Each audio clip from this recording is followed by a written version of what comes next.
Ito na po yung matapos ko pinturahan. Yung bubong. Kanina. Ano pa siya? Yan na po.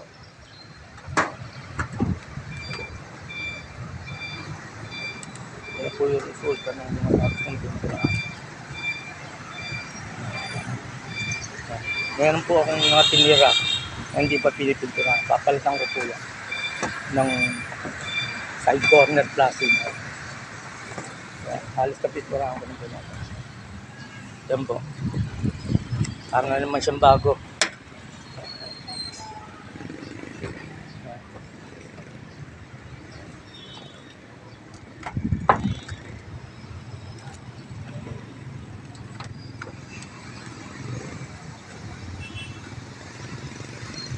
Parang na naman siyang bago.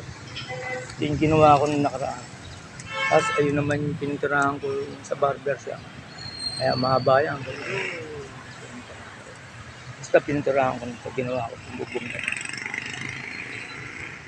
Piniturahan ko ng red oxide primer.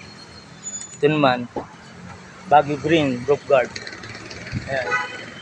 Nitatanggalin ako ng mga plastic. Ayan. Ayan yung gawa ko. Ayan. Magsisilant pa ako dyan at saka sealant, saka magpapakaw pa ng mga yero. Ayan ang gagawin ko. Iba kasi maluluwag na yung yero, kailangan pukpukin mo pa.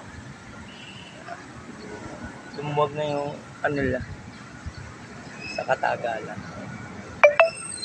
Maya gagawin.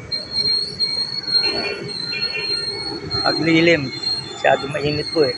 Nagsimula po ako ng maaga. Alas 5. Kasi hinahabol ko yung init. Yan lang po.